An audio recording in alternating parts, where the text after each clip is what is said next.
Revenge is best served cold, they say. Mine arrived on a silver platter at 8 o'clock on a Saturday evening, before a room of people who once looked down on me, with the perfect temperature only years of planning can achieve. The wind sliced through my thin coat like knives as I stood on my childhood home's porch in suburban Cleveland. February in the Rust Belt winter doesn't arrive, it wages war. My Honda Civic had died 3 blocks away. My phone was dead. In my arms, wrapped in every piece of clothing I could layer over her, was 3-week-old Lily, making those sounds that signal an incoming cry. Hope is stupid. But it was all I had as I knocked on that door. The porch light clicked on, harsh and yellow, making the snow look like ash. The deadbolt turned. My father's face appeared in the gap. Richard Thornton, former steel mill foreman, wore his bitterness like a second skin. His gray-blue eyes held no warmth. "What the hell are you doing here? You think this is some charity motel?" I had practiced this moment 100 times. I would be calm, dignified. I wouldn't beg. But theory fails when your baby is turning blue and your fingers are numb. "Dad, please. My car broke down. Lily is freezing. Just one night. I'll be gone by morning." My mother Patricia appeared in her silk robe, the expensive one my sister bought her. Hair in curlers, face covered in cream that cost more than my last grocery run. Her hand flew to her chest. "Emma, for God's sake. The neighbors will see. This is so embarrassing." Not whether I was okay, not whether her granddaughter was safe, just embarrassment. That word had defined our relationship forever. I was an embarrassment when I got pregnant at 22. An embarrassment when I dropped out of college because I couldn't afford tuition and prenatal care. An embarrassment for keeping the baby. From the living room came a sound that made my stomach clench. My younger sister Victoria, sprawled on the white leather sofa in designer pajamas, looked up from her phone. Her glossed lips curved into a smile that didn't reach her eyes. "Oh look, big sister. Still dragging around that mistake, I see." The word hung like poison. Mistake. She meant Lily, my beautiful, innocent daughter who had done nothing except exist. Something cracked inside me. "She's your niece. She's my daughter. She's family." Victoria laughed. "Family? Emma, please. You made your choices. Don't expect us to pay for them." My father's face twisted with rage.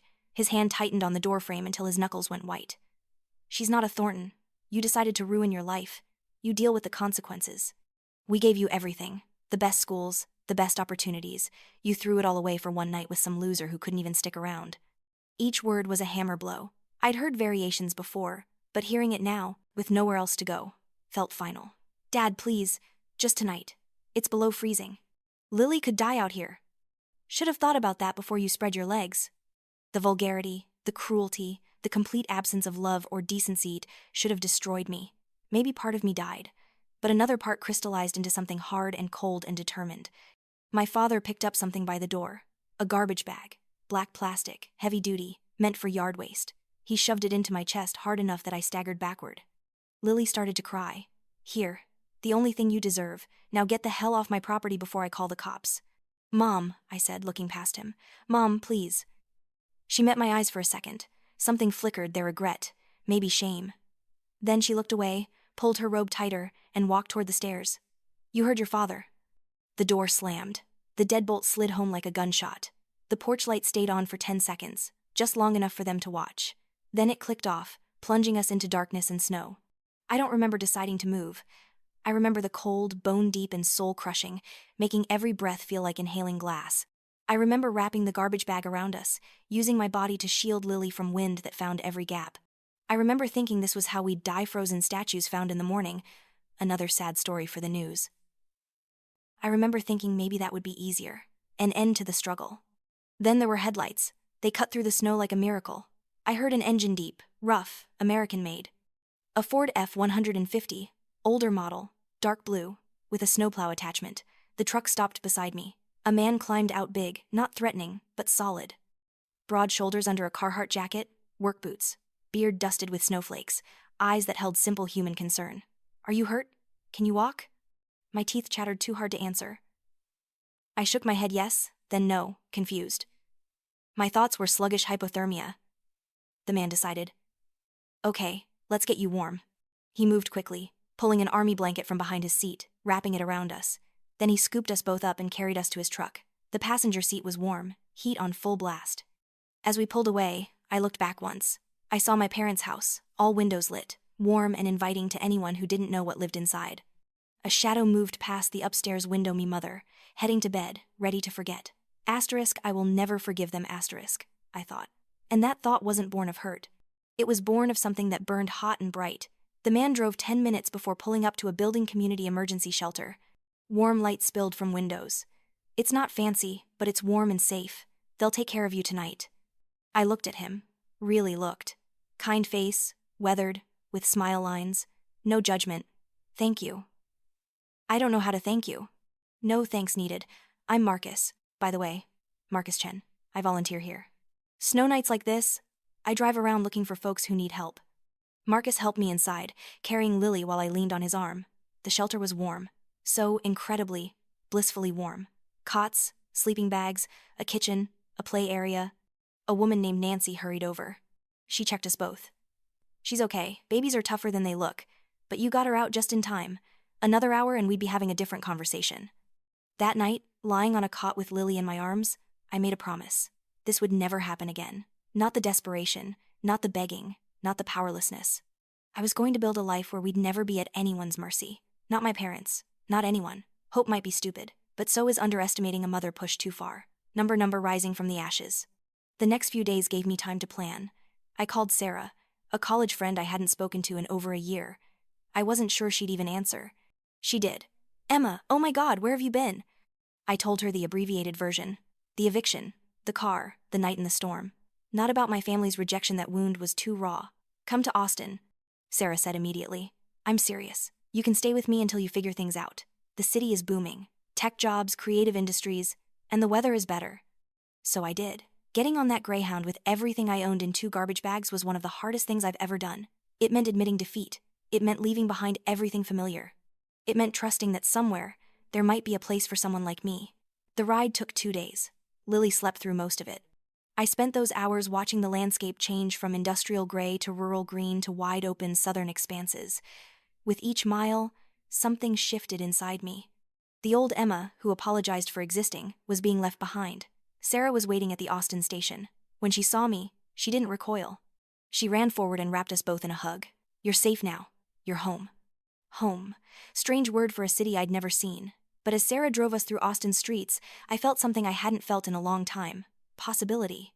Sarah's apartment was small but bright, with big windows letting in Texas Sunday. The second bedroom had boxes, but Sarah had cleared space for a borrowed crib. Just until you get on your feet. No rush, no pressure. But I didn't want time to heal. I wanted time to plan, to build, to transform myself into someone my parents would realize they'd made a mistake rejecting. I started small. Sarah got me a job at Joe's coffee shop. The pay wasn't great, but it was steady, and tips were good. More importantly, it got me interacting with people again. At night, after Lily was asleep, I taught myself everything about branding, marketing, and digital design. The shelter had given me a used laptop. I treated it like gold. I took free online courses. I watched hundreds of tutorials. I joined forums, absorbing everything about building a brand from scratch. Sarah thought I was too intense. "You just had a baby. Give yourself a break." But I couldn't relax. Every time I closed my eyes, I saw my father's face as he shoved that garbage bag at me. I heard Victoria calling my daughter a mistake. Those memories were fuel. 6 months passed. Then a year. Lily grew from newborn to curious toddler. I moved from the coffee shop to a junior position at a small marketing firm. It wasn't glamorous, barely above minimum wage, but it was experience. During this time, I had no contact with my family. They didn't reach out, and I certainly wasn't going to. As far as they knew, I disappeared into the snow, but I thought about them constantly. Late at night, I'd imagine running into them years later when I was successful. I'd imagine them reading about me, realizing too late what they'd lost. I knew these thoughts weren't healthy, but the anger burned steady. 2 years after arriving in Austin, I made a decision that would change everything. I was starting my own business. It was audacious, probably stupid, definitely risky. I had no business degree, no startup capital, no safety net. What I had was self-taught skills, burning desire to prove something, and the recklessness that comes from having lost everything once and survived. I called it Phoenix Creative. The name was deliberate. A phoenix rises from ashes. It doesn't merely survive the fire, it's transformed by it, becoming something stronger. Phoenix Creative specialized in brand development for women-owned businesses. I'd identified a gap in the market. Plenty of big agencies worked with major corporations. Countless freelancers did cheap logo design. But few services specifically focused on helping female entrepreneurs build professional brands from the ground up. My ideal clients were women like me. Women knocked down and trying to build something new. Women tired of being underestimated. Women who needed someone who understood that a brand wasn't just a logo, it was a statement of identity, a declaration of worth. The first year was brutal. I worked the marketing job during the day, cared for Lily in the evening, then worked on Phoenix Creative from 10 at night until 2 or 3 in the morning. Sarah worried I'd burn out. She was probably right. But burning out seemed better than fading away. I took any project I could get. A logo for a friend starting a jewelry business, a website for a yoga instructor, social media consulting for a food truck. Each project built my portfolio. Each satisfied client referred me to someone else. Slowly, painfully, the business grew. By year 2, I had enough clients to quit the marketing job and focus on Phoenix Creative full-time. By year 3, I'd hired my first employee, Maya, a recent design school graduate who was brilliant and hungry. By year 4, we had a small office and over 40 active clients. By year 5, Phoenix Creative had a reputation as one of the best boutique branding agencies in Austin. We'd been featured in business journals, we'd won awards, and I was being invited to speak on panels about entrepreneurship. The anger hadn't gone away, it had been refined into something purer. Every success was a middle finger to people who'd written me off. Every client who chose us was proof I had value. Every dollar I earned was another brick in the fortress I was building. Lily was 6 now, bright and precocious, first grade, loved art and asked endless questions. She knew nothing about my parents. As far as she was concerned, her family was me, Aunt Sarah, and Uncle Marcus. Marcus had stayed in touch after that night, becoming something between mentor and protective older brother. He'd taught me about financial literacy, about investing, about building real wealth. He'd been there for Big Moment's first office lease, Lily's first day of kindergarten, the night I paid off all my debt. He never asked for anything in return. "You're going to do something incredible," he told me once. "I don't know what yet, but I know you've got that fire, you just need to figure out where to point it." I knew exactly where I wanted to point it. I'd known for 5 years.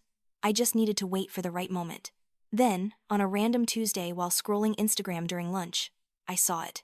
Victoria had posted photos with the caption, "Big announcement coming soon, excited to share my new venture." The pictures showed her in a photo studio, surrounded by children's clothes, organic fabrics, muted colors, aspirational mom brand. I investigated. Victoria had graduated from business school 2 years ago with mediocre grades but excellent networking skills. She'd worked pointless jobs where she spent more time posting selfies than working. And now, she was launching a children's clothing line. Over the next weeks, I watched her announcement unfold. The brand was Thornton & Co., positioned as premium, sustainable, ethically made children's wear. The website launched terrible. Cheap template, stock photos, a logo that looked like Microsoft Word. The whole thing screamed amateur hour. But what caught my attention was a detail in one post. "Looking for the right branding partner to take Thornton & Co. to the next level. Want someone who really gets our vision and values. Affordable preferred. We're a startup." Affordable. Victoria, despite family money and her trust fund, wanted to cheap out on the one thing that could make or break her business. She hadn't changed. I sat back and let myself smile. A real smile, the kind with teeth. This was it. This was my moment. I spent the next week putting together a plan. It had to be perfect, every piece falling exactly into place. I created a shell company, Meridian Brand Group Complete, with professional website, social media presence, and testimonials from real clients who agreed to help without asking too many questions. I created a fake identity, Jennifer Chase, who would be Victoria's primary contact. Then Jennifer sent Victoria an email. The email was perfectly calibrated. It complemented Thornton & Co.'s vision. It referenced specific Instagram posts. It mentioned Meridian's specialization in sustainable fashion and commitment to working with emerging designers. Most importantly, it offered an introductory package at a significantly reduced rate because we love supporting women in business. Victoria responded within 3 hours. The call was almost too easy. I'd hired a voice actor to play Jennifer. Victoria was all ego and enthusiasm, talking endlessly about her vision, luxurious yet accessible, inspired by European fashion but American. She had no coherent brand strategy. She didn't understand her target market beyond wealthy moms who shop on Instagram. She had no idea what made a clothing line sustainable beyond using the word. But she was convinced she was sitting on a gold mine. Jennifer listened, asked thoughtful questions, then presented a proposal. For about a third of what I'd normally charge, Meridian would deliver everything: new logo, brand guidelines, website redesign, social media strategy, launch campaign.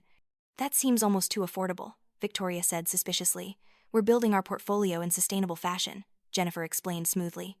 "We're willing to take a hit on price for the right partner who can showcase our work. Plus, we believe in your vision." Victoria's suspicion evaporated. Of course she believed it. Her ego wouldn't allow otherwise. She signed the contract that week. Over the next 4 months, I created the most stunning brand identity I'd ever produced. And I mean that sincerely. I didn't sabotage the work. That would have been too easy, too unsatisfying, too traceable. No, I created something genuinely beautiful. An elegant, memorable logo. A color palette evoking natural luxury. Clean, modern website design with excellent user experience. Photography guidelines making products look aspirational but authentic. An actually strategic social media strategy. I gave Victoria everything she needed to succeed, because that was essential to the plan. Throughout the process, Jennifer communicated regularly, building relationship, encouraging her to think bigger. Why not do a launch party? Why not reach out to press? Why not order larger initial inventory? Victoria mentioned her parents had agreed to loan money. Why not really go for it? Victoria ate it up. She started posting teasers. She booked a gallery for a launch event. She ordered custom packaging and hired a professional photographer. She hired a PR consultant. She was all in. And I watched it come together with the patience of someone who'd waited 5 years. The intellectual property trap was crucial. The contract Victoria signed with Meridian included a clause, buried on page 7 of 12. All creative work, designs, brand assets, and intellectual property remained Meridian's property until final payment was received and formal ownership transfer executed. Standard protection clause.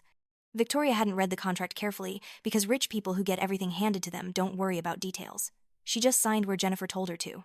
Final payment was due 30 days after launch. But I had no intention of waiting. 3 weeks before launch, I activated the next phase. I'd been building the Emma Thornton brand alongside Victoria's project, carefully and quietly. I launched a new Phoenix Creative website. I got interviewed for a moderately successful business podcast. I published a LinkedIn article about building a business as a single mother that went modestly viral. And 2 weeks before Victoria's launch, I published an article on Medium, From Garbage Bags to Growth, How I Built a Business from Nothing. The article told my story. All of it. The pregnancy, the financial struggle, the night at my family's door. I didn't name names, but included enough details that anyone from my hometown would recognize it.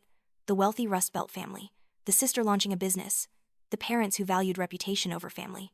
I wrote about being handed a garbage bag in a blizzard, about being told my daughter wasn't family, about finding help from a stranger, about rebuilding from absolute zero, about starting Phoenix Creative and what it meant to create something from nothing when you've been told you are nothing. The article was raw, honest, vulnerable. Within 48 hours, it had been shared over 10,000 times. It got picked up by business blogs and women's sites. Phoenix Creative's website crashed from traffic. My inbox flooded with messages from women sharing their stories. And somewhere in Cleveland, I knew my parents were reading it. I knew Victoria was reading it. But the real bomb was yet to drop. The night of Victoria's launch party arrived. I was in Austin, 1,500 miles from the Cleveland gallery where my sister was about to have the worst night of her life. But I was watching. I had everything set up, every piece in position, every button ready to press. Marcus was with me, along with Sarah and Maya. They knew what I was planning. Not all of it, but enough. They'd tried to talk me out of it. Emma, Marcus had said. I get it, but is this who you want to be?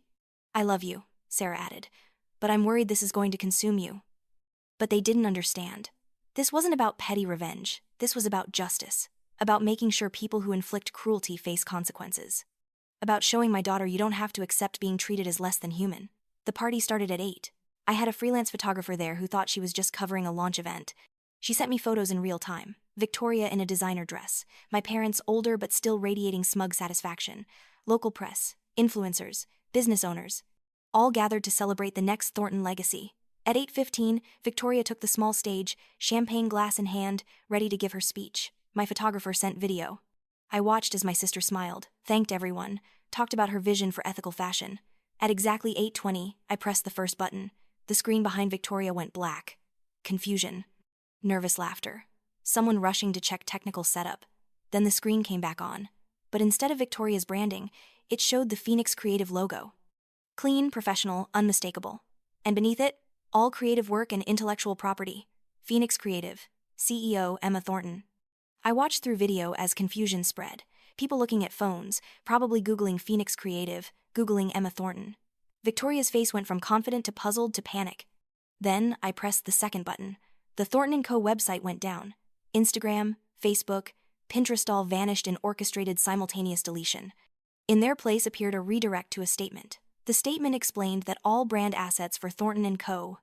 had been developed by Meridian Brand Group, a Phoenix Creative subsidiary, under a contract retaining intellectual property rights until final payment and ownership transfer. As payment hadn't been received and no transfer executed, all assets remained Phoenix Creative's property. Any unauthorized use would constitute IP theft and be prosecuted. But that wasn't what would destroy Victoria. That was just legal framework. The real destruction came from the third button. At 8:25, every phone in that gallery received a notification. From a business news blog I'd been cultivating for months. They'd published an article I'd written under a pseudonym, scheduled to go live at this exact moment. The headline, "The Phoenix Rises, Emma Thornton's Journey from Family Rejection to Seven-Figure Success." The article was comprehensive.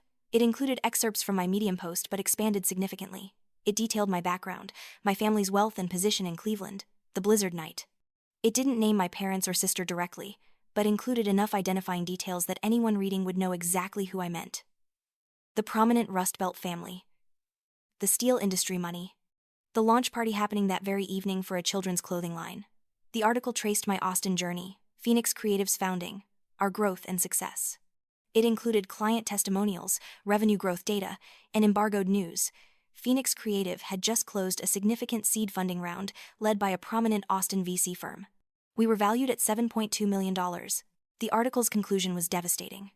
It drew stark contrast between someone who'd built something from nothing through talent and determination and someone who'd been handed every advantage and was still trying to cut corners and take credit for others' work. I didn't watch the party fall apart in real time. I didn't need to. I could imagine it perfectly. The whispers, the sideways glances, people edging toward exits. My parents' faces transforming as they realized what happened, understanding that the daughter they'd thrown away had risen to heights they couldn't reach. The way Victoria would stand there, her perfect party in ruins, her business dead before it lived, her reputation shredded. It was better than watching. Imagination was sweeter because I could picture it exactly how I wanted. What I did watch was my email. At 9:30, I received a message from an unrecognized email I knew had to be from my mother. Subject line blank, message barely coherent. "How could you do this to your family? You've destroyed everything. Your father is in the hospital. He had a heart attack when he saw what you did.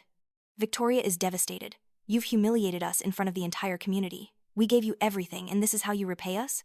By ruining your sister's dreams? By making us look like monsters?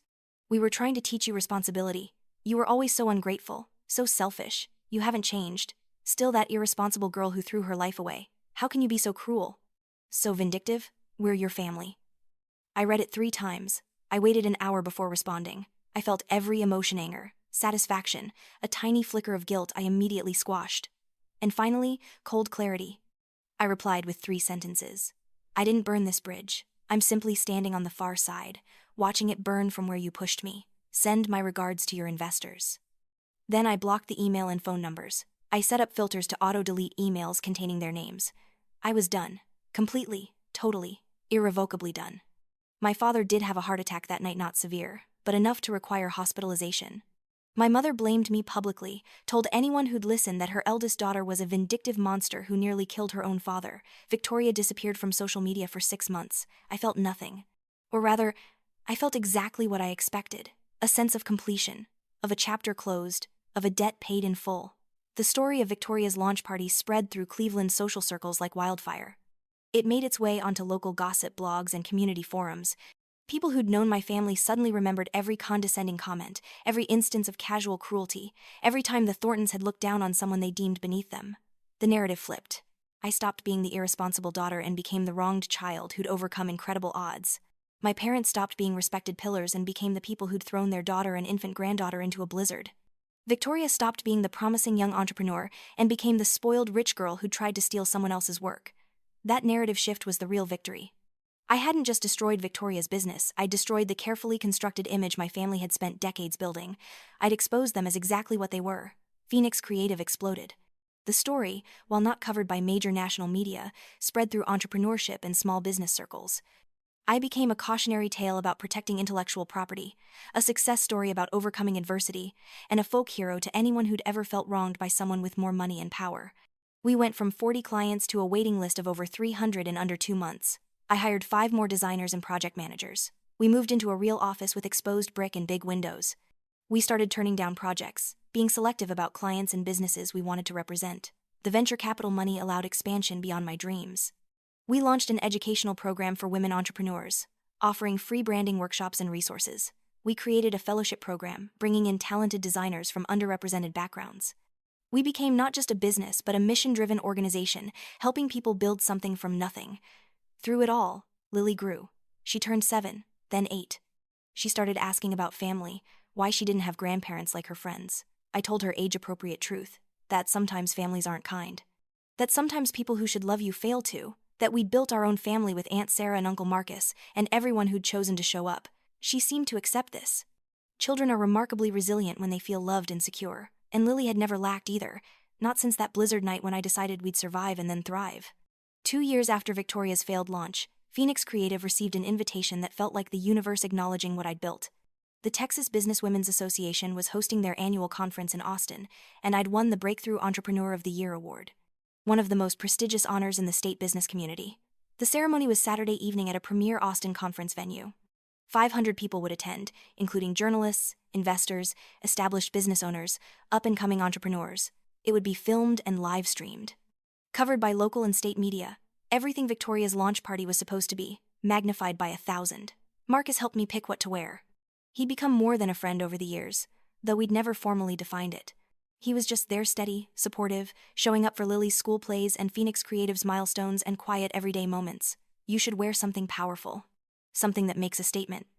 I chose a tailored pantsuit in deep burgundy color of garnets and old wine and banked fires, hair up in a simple twist, minimal jewelry, makeup that emphasized rather than masked. I wanted to look like exactly what I'd become. A woman who'd built something real and valuable. A woman who'd earned her place on that stage. Lily wore a dress she'd picked herself navy blue with embroidered stars. At 8, she was developing her own sense of style, her own personality separate from me. She was bright and curious and kind, and when I looked at her, I saw no trace of that night's fear and desperation.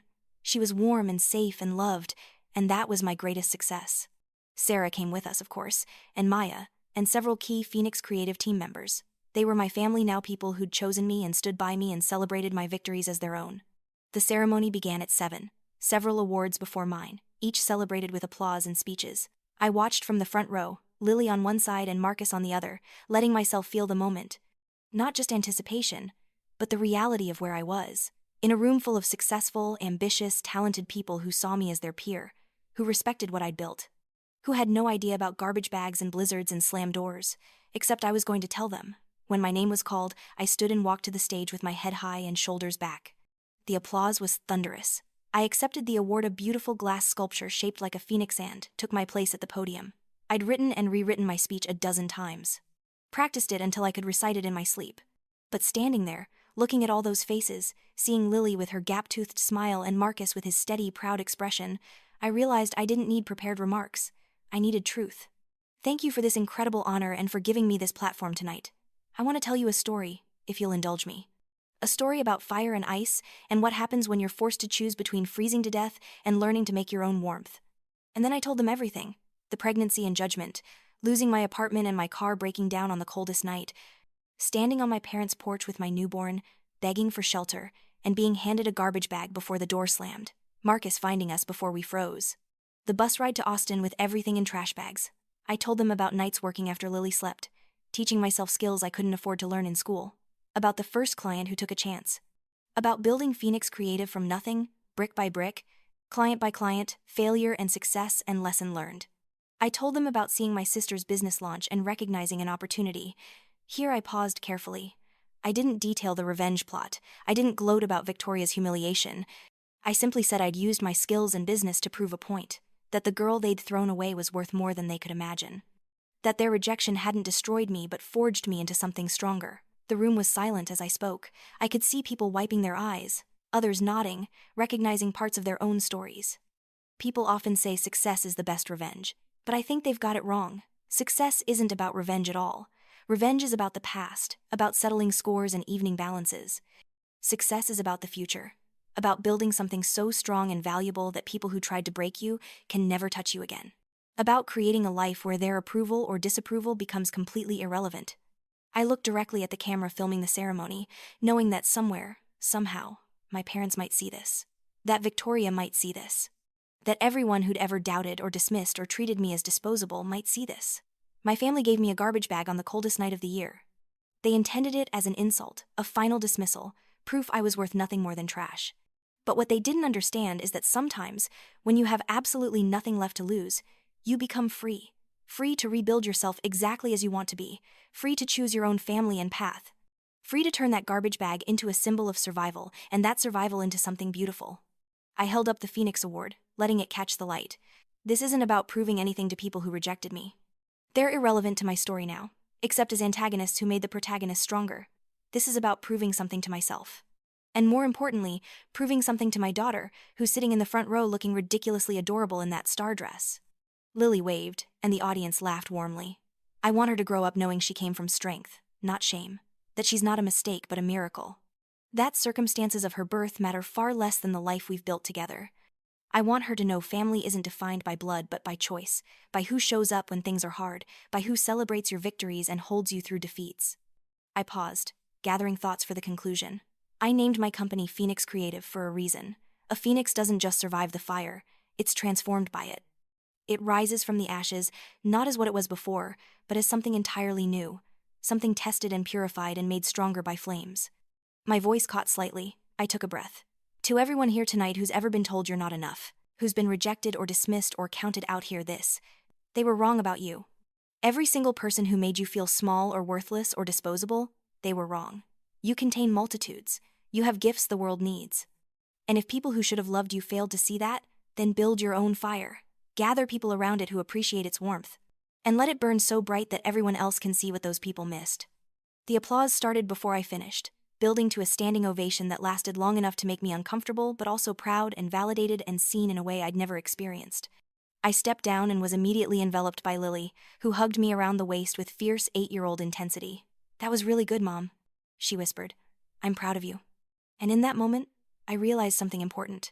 The revenge on my family had been satisfying, yes. Watching them face consequences felt good in a primal, justified way. But the standing here with my daughter and the family I'd chosen, being recognized for something I'd built with my own hands and mind and will, this was better. This was the real victory.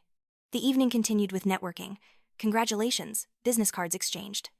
I spoke with journalists wanting interviews, entrepreneurs wanting advice, investors interested in Phoenix Creative's growth plans.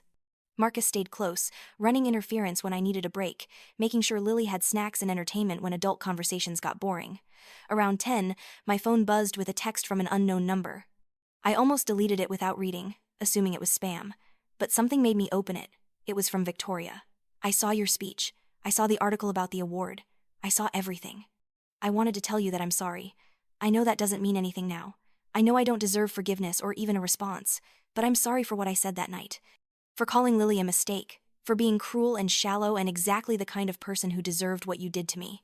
You were right to cut us out. We were toxic. I'm trying to be better now.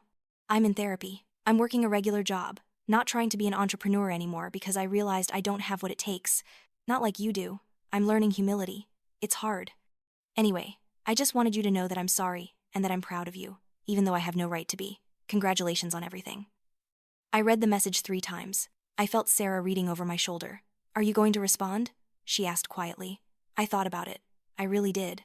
Part of me, the part that remembered being sisters when we were little, before money and jealousy and parents playing favorites had poisoned everything, that part wanted to respond.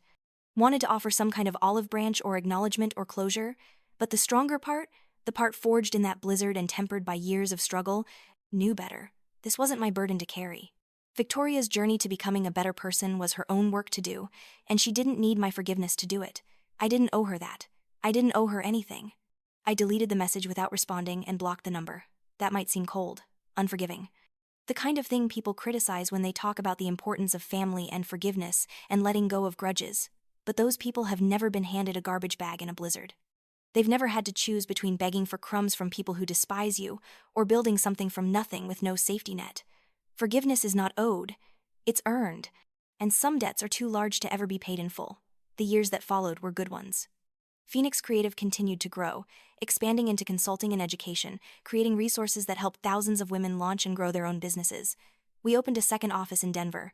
We published a book on branding for mission-driven businesses. We became a sought-after name in our industry. No, not just for design work, but for our values and commitment to lifting others as we climbed.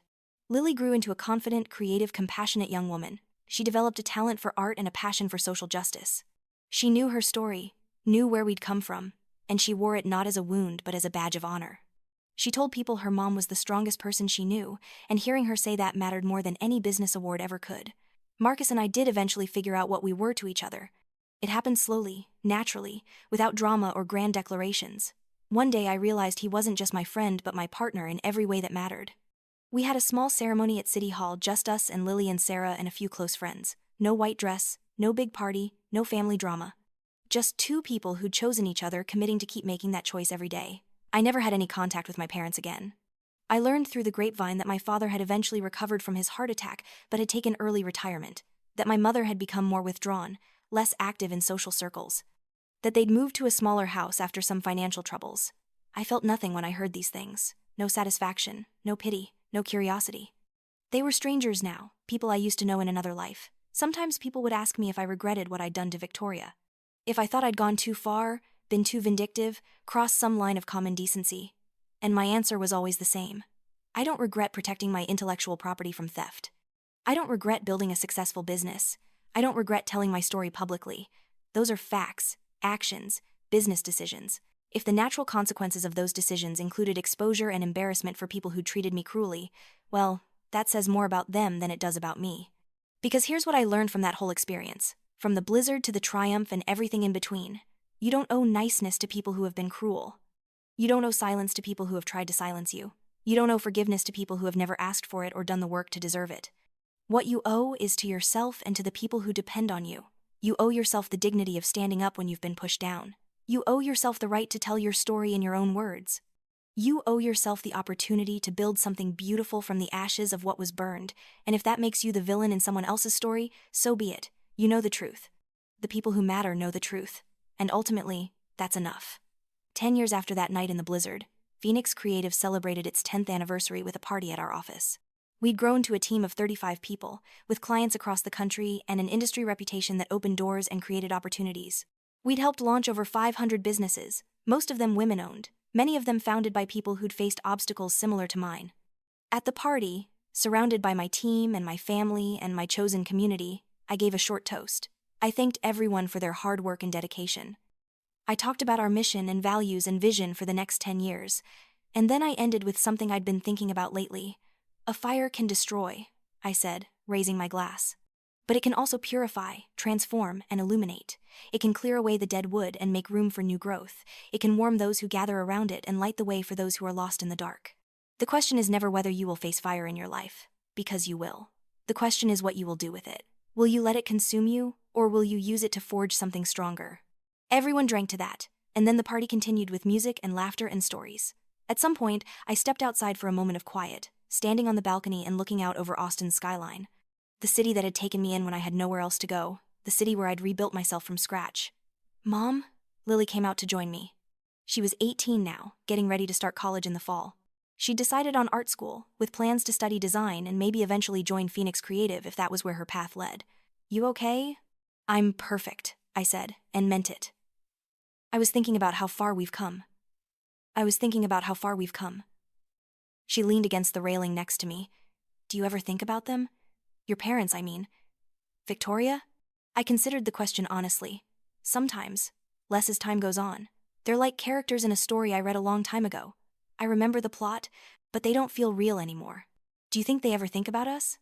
I'm sure they do, but it doesn't matter. We're not characters in their story anymore, and they're not in ours. Lily nodded, satisfied with that answer. Good. I like our story better anyway. Me too, I said. Me too. We stood there for a while longer, mother and daughter, looking out at the city lights and the future stretching ahead of us, bright and full of possibility. Somewhere far away, in a cold city I no longer called home, my parents were living their lives without me. Victoria was living hers. The people who decided I wasn't worth loving were continuing on without ever understanding what they'd lost. And here, in the warmth of the Texas night, surrounded by people who'd chosen to love me and whom I'd chosen to love back, I was living my life too. A life I'd built from nothing. A life that was mine. They'd given me a garbage bag and slammed the door. And from that moment of absolute rejection, I'd created something beautiful. Not despite the cruelty, but in direct defiance of it. Every success, every milestone, every moment of joy was proof that their judgment had been wrong. That I wasn't disposable. That I wasn't worthless. That I was exactly as valuable as I decided to be. The fire they'd tried to extinguish had become an inferno. And it burned bright and warm and steady, a beacon for everyone who'd ever been left out in the cold. That, in the end, was the sweetest revenge of all. Not destruction, but creation. Not bringing them down to my level, but rising so far above them that they became irrelevant. Not proving anything to them, but proving everything to myself. I turned to go back inside, back to the party and the people and the life I'd made. Lily followed, and as we walked back into the warmth and light and noise, I thought about that night 10 years ago one last time. The cold, the fear, the desperation, the garbage bag and the slammed door and the feeling that I'd reached the absolute bottom of human experience. If I could go back and tell that version of myself anything, it would be this. You're going to be okay. More than okay. You're going to take this moment, this terrible, crushing moment, and you're going to use it as fuel. You're going to build something so magnificent that one day, when you tell this story, people will gasp at the transformation. You're going to turn garbage into gold, ashes into phoenixes, cold into warmth. You're going to survive, and then you're going to thrive, and then you're going to help others do the same. And the people who tried to break you are going to spend the rest of their lives knowing they were wrong. That's not revenge. That's justice. That's redemption. That's what it means to rise from the ashes, warmer and brighter than the fire that tried to consume you. That's what it means to be a phoenix.